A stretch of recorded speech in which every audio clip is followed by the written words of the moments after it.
どうしたって欠点豆っていうのは入っちゃうんですよ。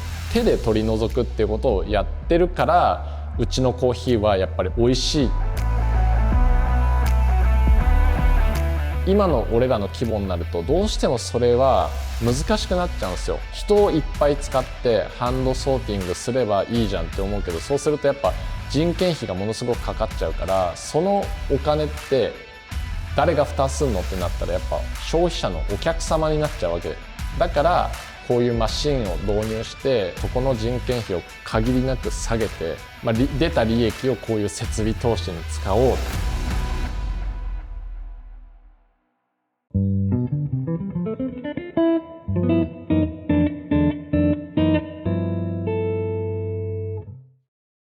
はい、どうも、コーヒーに愛された男、カスヤアウトサイドです。てつさん、これはもう噂の。そうですね、もう結構ね、インスタでもあと YouTube でももしかしたらもう見てる方多いと思いますけど、改めてフィロコフィアの新焙煎所、新社屋ですね。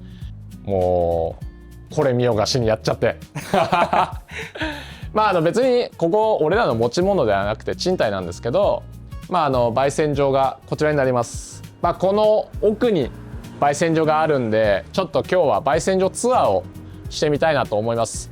ついにね、完成したんですよ。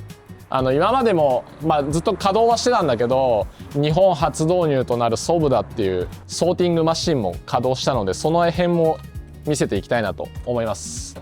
ではどうぞ。はい。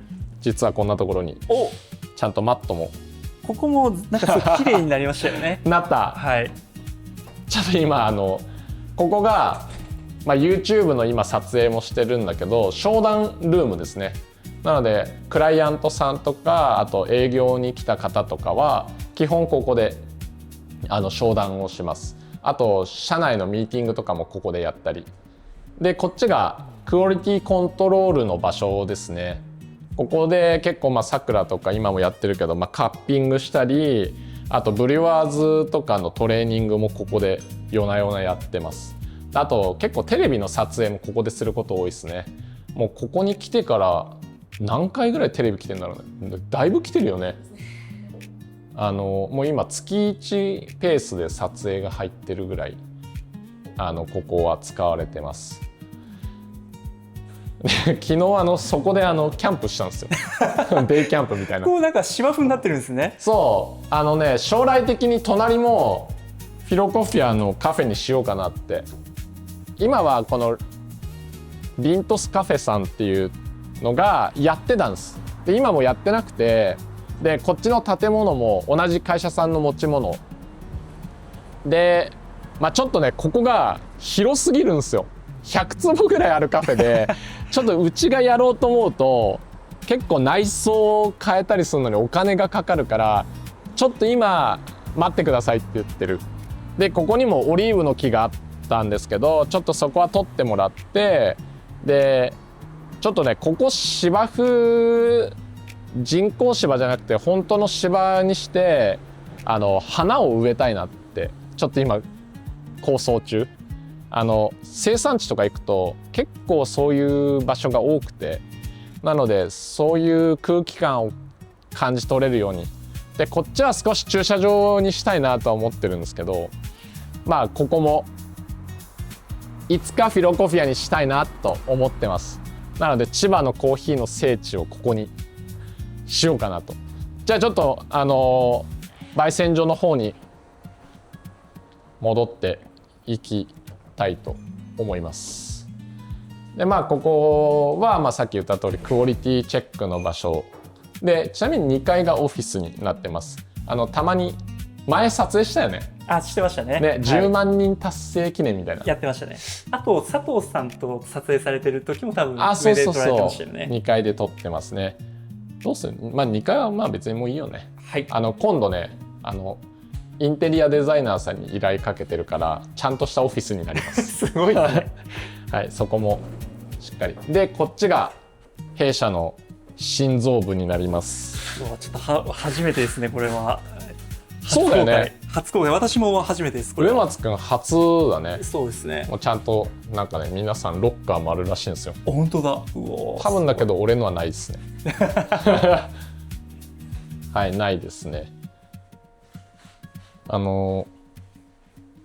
空いてるけど俺のはないです。当たり前ですね。お疲れ様です。お疲れ様です。ここが梱包とあと発送なので、うちの受発注のもう心臓部、ここでうちのプロダクトが全て生まれてる場所です。最近導入したのがこのシーラー、この流れてくようになるんですけど、こいつがやっぱ大事。これソブダのパッキングのマシンです。なのでここで100、200、500、1キロみたいなのをセットしとくと、バッてやるとバッて出てきて、ガッてやるとバーって流れるみたいな。なのでちょっと後でやってもらおうかなって思うんだけど、ガッバッガッバッってやるだけでもう一気にパッキングが終わるっていう流れです。でここに全部在庫も抱えて、オーダーが来てもすぐに発送に取り掛かれるようにしてます。もうね、今毎日50件から100件ぐらい通販のオーダーも入ってて、一番ひどいっていうか一番すごい時だと200件近く来たりするんで、もうやっぱりでも少数でやってるからいかに効率よくやるかっていうのがキーになるんで、もうね、俺とか生半可に入れないです。でさっきのシャッターの裏側がここになってて、ここもすごい在庫置き場、かっこよくない？めっちゃ天井高いですね。ちょっとこっち来てほしいんだけど、そこにも実はロゴがあったり。おお、すごいかっこいい。から見ると結構かっこいいんですよ、この建物。ちょっと今もう在庫だらけになっちゃって。すごい照明がそう、入ってるんですね。実はあそこに間接照明も入れてて、すごいかっこいい空間ですね。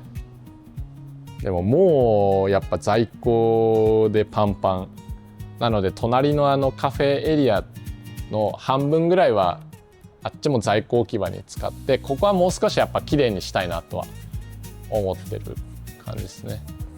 次ちょっとルート的にこっちに行きたいなと。ここはですね、ここは生豆倉庫になってます。今までの焙煎所って20坪だったんですよ。旧焙煎所20坪で、焙煎も生豆倉庫も全部発送もやってたんですけど、ここだけで20坪あります。生豆倉庫だけで生豆倉庫だけで20坪作ってるので、今うちその生豆の卸とかも積極的にやってるんですけど、ここにいっぱい在庫を抱えて発送っていうことができるようになりました。でここもちゃんとね温度管理してるんで、しっかりいい状態をキープしてますね。これとかいいですよ。カリフォルニアの芸者。カリフォルニアの芸者ですか？そう、この間ドバイのオークションで落札したんですけど、フリンジコーヒーっていう今結構知る人ぞ知るコーヒーですね。うまい、マジで。やっぱ低標高、標高 100m 以下で作られてるんで、甘さが強いんだよね。酸がちょっと弱いというか、そういうなのでここは結構うちの心臓部ですね。これからどんどんまた入荷されて、今ちょっと在庫少ない状態ですね。はい。エスメラルダとかもありますよ。本当だ、すごいですね。もう少ししたらこの辺にね、パナマの芸者がボーンって入ってくる。この間何百キロかオーダーしたんで。でここで保管されてる生豆がこちらで焙煎されます。おー、でかここも20坪ちょっと取ってる、まあ、うちのいいとこじゃない？すごい空間ですねこれ。もう焙煎にやっぱフォーカスできる環境を作る。だからこれが今うちのメイン焙煎機、ローリングの15キロで、こっちがクオリティ高いとかちょっとエクスペンシブなコーヒーはこのストロングホールド S7X で焼いてます。めっちゃいいマシンだね。やっぱ大会とかで本当にちょっとした味の違いを作りたいっていう時はやっぱこの S7X で焼いてより良い、少しでもより美味しくするっていうのを味作りしようとしたらやっぱこういうマシンにたどり着くかな。まあやっぱちょっと15キロの焙煎機だとね、調整がやっぱり難しい。1キロとか500グラムとかで焼くことできないんで、やっぱこっちでやってます。やっぱ今の世界のトレンドではあるよね。素晴らしいマシンです。でここのスペースはローリングの35キロを置こうかなと、そのために開けてるスペースです。でこれは今オーダーする予定です。はい、まあでもね、オーダーしてから半年ぐらいして製造が始まって、そっからまたなんで、まあ導入ここにやってくるのは2027年末か8年入っちゃうかなっていう。でこれが日本で初めての、これアメリカ製ソブダのパールミニ、これが選別機です。これを導入して稼働させるのがうちの悲願でもあったんですよ。というか俺の悲願。なぜならやっぱ今までうちのやっぱフィロコフィアの美味しさを作るのってやっぱその選別だと思ってて、でやっぱ焙煎いい豆を買ってます。でよく焙煎をしてます。だけどやっぱりそのどうしたって欠点豆っていうのは入っちゃうんですよ。でそれを手で取り除くっていうことをやってるから、うちのコーヒーはやっぱり美味しい担保できてるって思ってて、なんかプラウドリーハンドピッキングって思ってたの俺は。だけどやっぱ今の俺らの規模になるとどうしてもそれは難しくなっちゃうんですよ。なのでじゃあ人をいっぱい使ってハンドソーティングすればいいじゃんって思うけど、そうするとやっぱ人件費がものすごくかかっちゃうから、そのお金って誰が負担するのってなったらやっぱ消費者のお客様になっちゃうわけで、でもそれも嫌じゃん。だからこういうマシンを導入してそこの人件費を限りなく下げて、で俺らは、出た利益をこういう設備投資に使おう。だもう理想だったのこれが本当にね。で本当はついこの間だよね、稼働を開始したの。もう買ったのは多分ね、お金払ってるのもう2年前ぐらいなの。ちなみにこれとあれ合わせて1000万超えです。でもなんかお客さんにもたらせるメリットとか俺ら自身が享受できるメリットを考えたら安いなっていう。じゃあ実際ちょっとこれ動いてるところ見たいよね。確かにもう日本初導入なんで、じゃあちょっと桜子に動かしてもらおうかなと思います。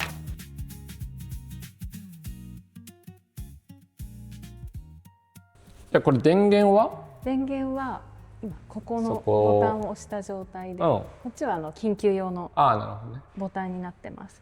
でマシンが2つに分かれてまして、ソブダの本体とでこれがこう取り外せるようになってるんですけど、これはこっちの吸引ね。そうです、吸引機の方ですね。これは普通にこの下にボタンがあるので、これで使える状態になってます。じゃあちょっと早速使ってみていこうかな。はい、でこれこれ3つのポイントでどれだけ欠点を取り除くかっていうのが設定できるんです。厳しく設定して、たくさん悪いお豆を取ることもできますし、そこまでする必要がないお豆であればちょっと設定を、優しくというかに変えてあげることもできます。はい。でじゃ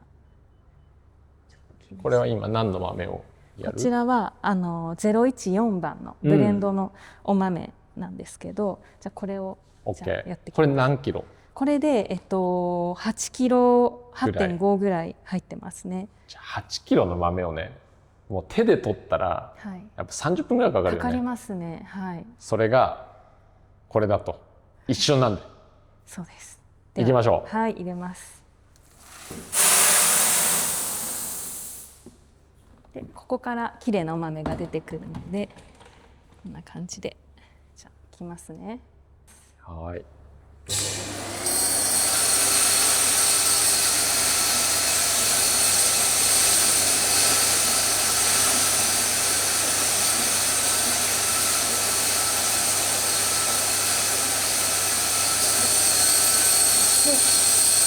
これを押してあげると、この溜まったやつが、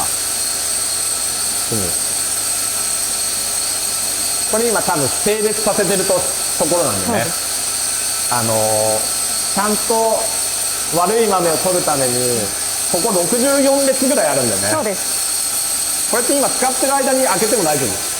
大丈夫だと思います。これがカメラですね。これで見てる。これね、見えるんですよ。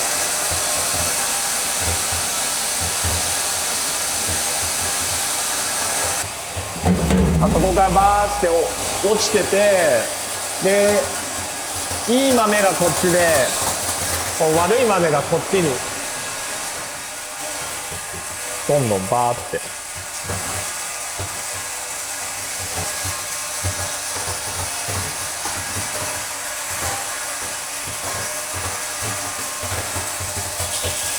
これを今までは全部手でやってたんですよ。でもそれが今もう機械でさ、ここにこんな感じで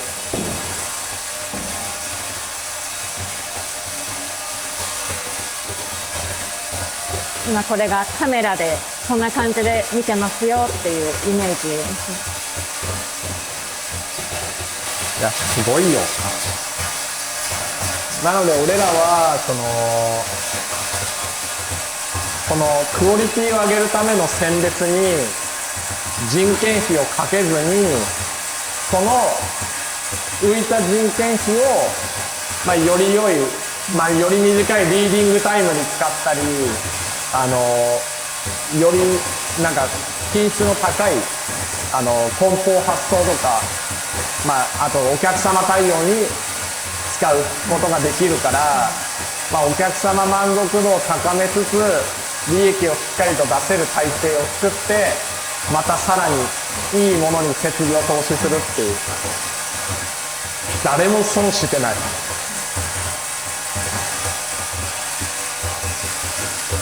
結構でも今回厳しく取ってる。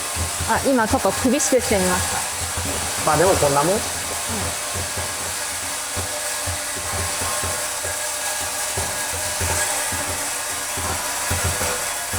いや、すごいですよ、本当に。そうこうしてるうちにもう終わるんでしょ。はい。もうだいたい2、3分あれば、これで終了です。早いですね。これ本当だったらあと30分ぐらいかかんない？そうですね。それをやれちゃう。はい。で、ちょっとこれブレンドなので分かりづらいかなとは思うんですけど。いやでも、見てこれ。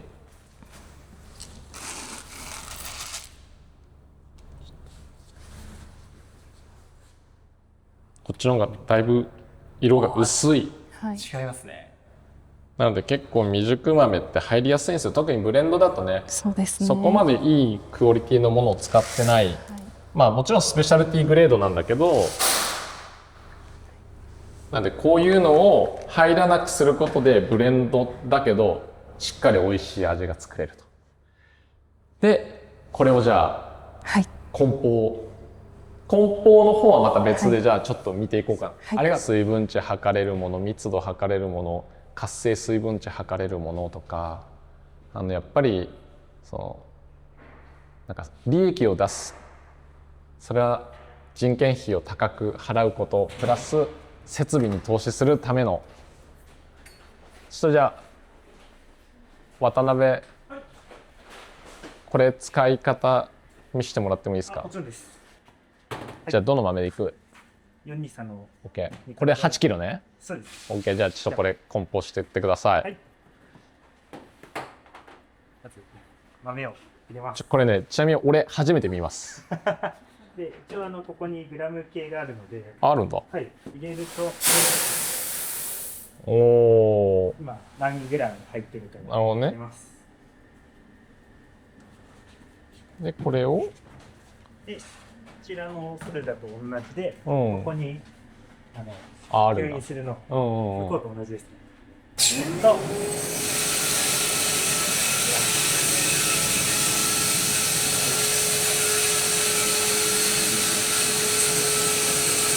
すごい。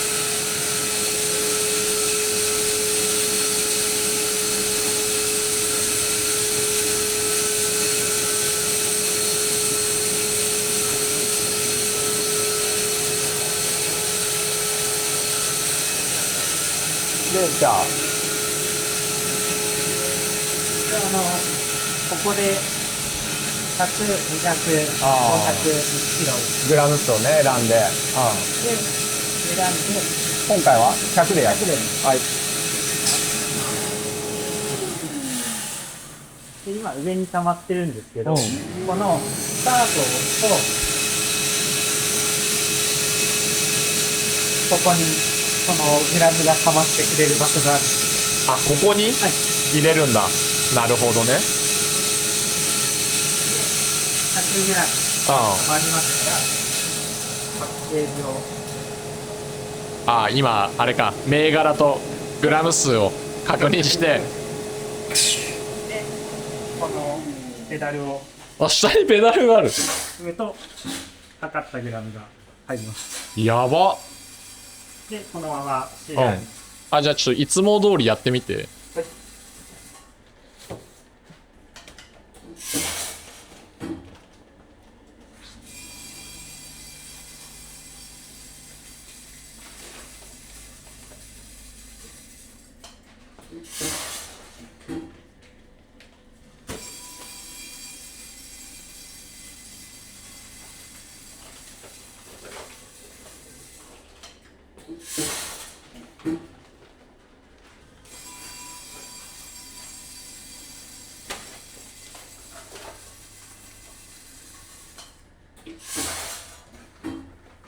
なんかフィロコフィアらしいなって思うのが、ここにちゃんとクッション敷いてるっていうね。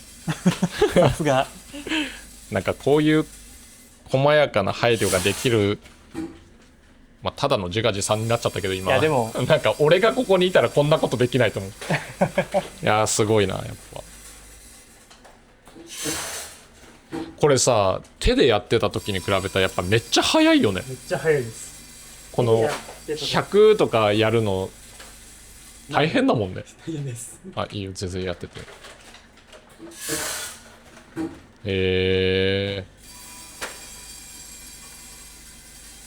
これ手動でやるとさ、やっぱなんかこんな感じでやるしかないよ。ここに100とか測ってそれを袋に詰めて、でそれをガチャンってやってっていうのが、もうあれ全部自動でやってるもんね。いやーよかったっすわ。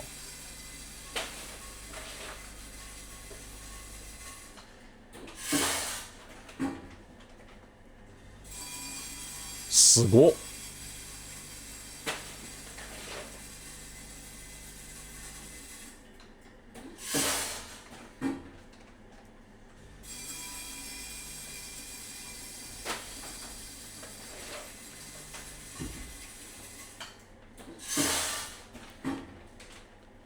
でああやってまあ作られた豆がこういうところで管理されて、で来た受注をあんな感じでもうシステマチックすぎて俺の入る余地が全くないです。俺はもう本にサイン書いてください、メッセージ毎月のメッセージ書いてくださいって言われて、はいかしこまりましたって言って本を受け取ってサイン書きました、メッセージ書きましたぐらいですっていうのが、今のフィロコフィアになってます。でここで作られた豆が全部あそこから出荷されていくっていう流れですね。なので大和さんとか佐川さんが来ると外からピンポンって押して、でシャッターが開いて今日はこれだけですって言って、100件近くの発送が通販だけじゃないからさ、うち卸とかもあるし、そういうことを今やらせてもらってます。こんな感じですか？はい。もうなんか自分が全て目が届いてた時代は終わっちゃいました。いい時代がやってきましたね。